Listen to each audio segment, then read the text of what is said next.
Good afternoon, and welcome to the DFS Army YouTube channel. I'm Razzle11, and you can find me on X at Razzle11Grinds. I am coming to you with video number 1 of 2 for the day, looking at Game 7 of the World Series. The reason I'm breaking it into 2 videos is quite simply because I think we can spend enough time talking about pitching in one video alone. Being that it's Game 7, final game of the MLB season. Winner gets to celebrate, loser gets to spend months thinking about what could have been or what they could have done differently. And we get some interesting scenarios popping up, especially on the Dodgers side right now, but also Toronto side as well, for pitching. So I figured we could just spend some time trying to get an idea of what we might see out of each team pitching-wise. And then we can utilize that in the second video to try to figure out what we're going to do hitter-wise. There's a chance that winning lineups tonight are a bit off the wall, have some guys not starting, guys with the red X in front of their name at the beginning of the game. And it really could be lineups that have multiple guys like that. Now, I do expect both teams to put out their best default lineup, and not really worry about righty-lefty splits and stuff. So it's just a matter of figuring out who might be pinch hit for in what scenarios, and we try to play through that and use that when we're building, because just like every other showdown, NFL, etc., we're building out a story. MLB, we're trying to tell that story a lot like the NFL story. NBA wise, I don't think it's really that. You're just playing dudes that play a bunch of minutes and all that. But in here, we're trying to tell the story of how the game is going to go on. And tonight's story is going to include a lot of forks in the road, really. There's just a lot of ways that we could see things going. But I don't want to spend too long just driving home that fact. I want to dig into the pitching. Each video can only be really up to 15 minutes long, so that's kind of why I wanted to separate them. So this one, like I said, is going to be focusing on the pitching options on the slate. Now, the biggest thing here with the Dodgers, Shohei Ohtani is pitching or opening or whatever. The problem is we aren't going to accrue points with Shohei Ohtani. You see here on DraftKings, he's only accruing hitting points, which I think is probably the way we want it to be tonight, because I don't know how deep he's going to go into the game. It's short rest for him. He's kind of basically opening. He could go 2 innings. He probably could go 3, maybe 4. But the reason he's opening is because he can't really be used as a relief pitcher, just because then that's going to pull the DH. And then after him, it becomes pitchers hitting for themselves and puts the Dodgers at a pretty big disadvantage. So that is why we're going to see him here rather than, at any random point in the game. He did pitch on Tuesday. So it is a 3-day rest thing. He threw 93 pitches. The biggest thing is, there's a lot of pitchers out there that can do the 3 days rest and coming back. Ohtani's one that I'm just not really sure. He's obviously coming off Tommy John, and they took their time ramping him up all season long. The quickest turnaround he's had in any one start has been, as I scroll through, 6 days. His first 3 starts were over a 12-day span. And then after that, it was 7 days or more in between every appearance. Do I think he's going to be up for it? I do. Do I think it's more likely to be 2 to 3 innings? I kind of do. Because once you get to 4 to 5, that's when things start to go a little wrong for a guy that's not really built up to turn around and pitch right away. So if we go off the thinking that he is going 2 to 3 innings, what are we going to see after? And that's the biggest question mark for a Dodgers bullpen that's been atrocious. I do still think we see Glass now follow him. That's just the bet. It'd be his normal spot in the rotation to start the game tonight. He did obviously come in relief and close it out last night, throwing 3 pitches. Now, people are going to see 3 pitches and think, all right, that's no big deal. He's a starting pitcher. It took him a lot longer to get loose in the bullpen, so he had to throw more pitches than a regular relief pitcher would have to get loose. So that is usage on his arm. With that said, I don't think it's enough to knock him down to being just a 1-inning relief guy, but I do think it's something that probably could limit him to a 3-inning appearance following Ohtani. I don't necessarily believe it means that he's immediately going to follow Ohtani. I think some of that's going to depend on where the Blue Jays are in their lineup. If the Blue Jays happen to be in the bottom third-ish of their lineup, as Ohtani comes out, I could see them kind of looking at Robleski again, who really impressive last night, impressive the time before that. He's actually been really good in the series.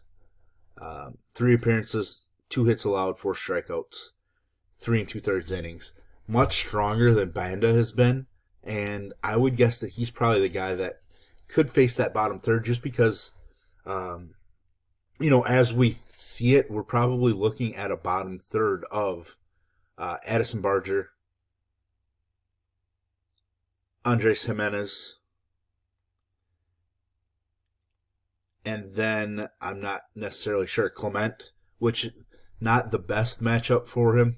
Clement does perform admirably well against lefties, but that's the best stretch of left-handed bats for him to face. Maybe it could be against Dalton Varsho and then Addison Barger.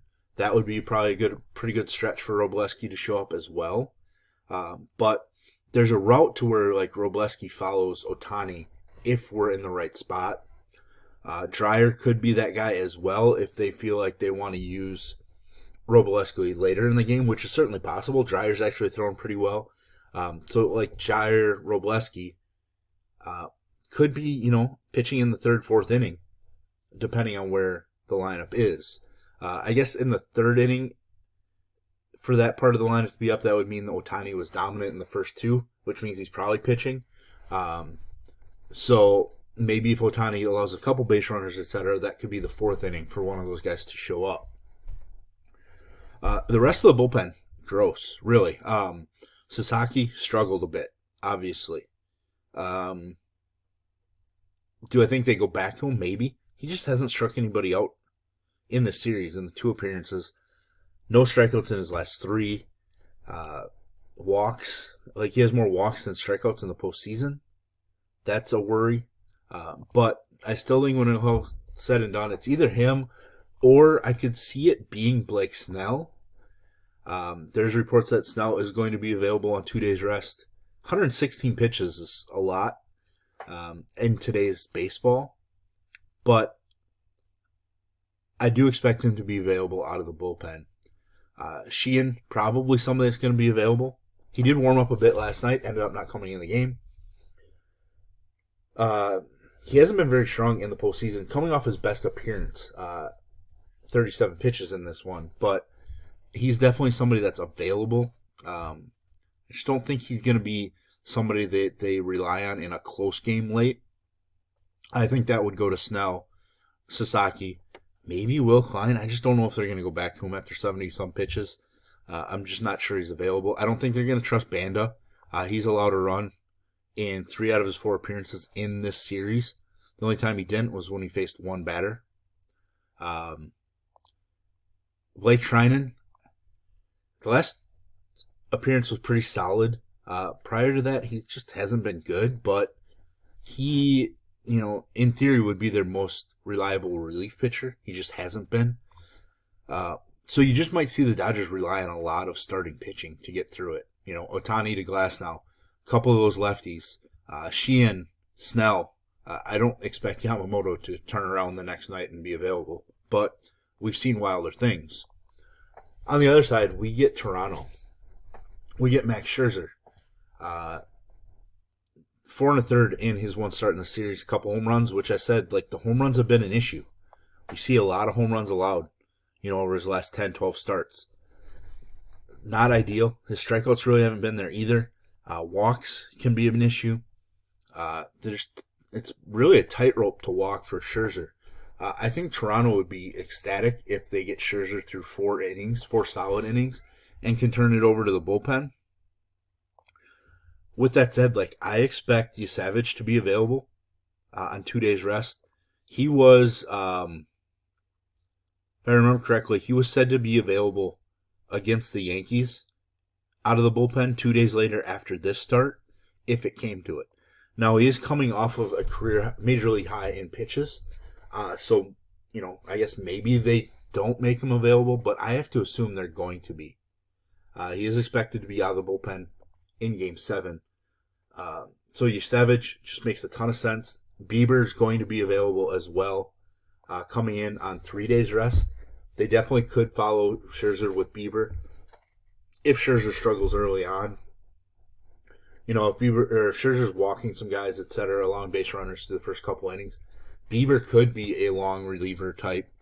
And by long, I mean 3 innings. He did only throw 81 pitches, so it's fine there. The problem is obviously he's coming back out of off of Tommy John, so it is tougher to be they're definitely going to go to Bieber. But I do have to believe that Savage and Bieber are both available right after Scherzer. Bassett threw 13 pitches last night. He's capable of going back-to-back days because he did that already in this series. He's probably been the most effective guy out of the bullpen, so I have to believe that Bassett is somebody that is going to throw, at some point in the 6th, 7th, 8th innings. The way that they've trusted him in spots makes a ton of sense to me. Problem is price tag, right? Do we want to play one of these quote-unquote starting pitchers at their prices to only get 1 inning? Probably not. Because if they're in the ultimate, the nut lineup for tonight, that means all of the expensive bats did absolutely nothing.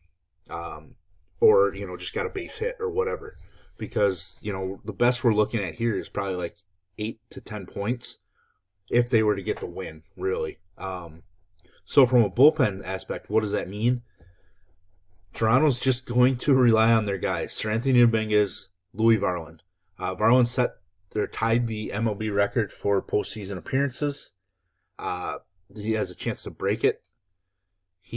They're just going to use him. They have no worries about pitching him back-to-back days. He's going to be out there.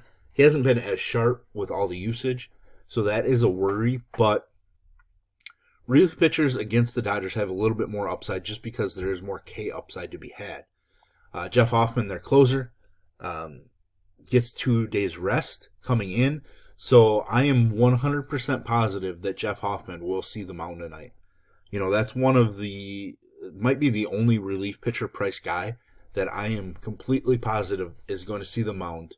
I should backpedal. I shouldn't say 100%, 99%. If there's a game where the Dodgers just absolutely blow them out tonight, maybe Hoffman just doesn't see the mound, but he's going to see the mound, in my opinion. Seranthony Dominguez has definitely moved up in the pecking order a little bit. He's been pretty solid. Can be volatile, He did give up a big home run in the series. There's strikeout upside. He has upside, so he's definitely in play.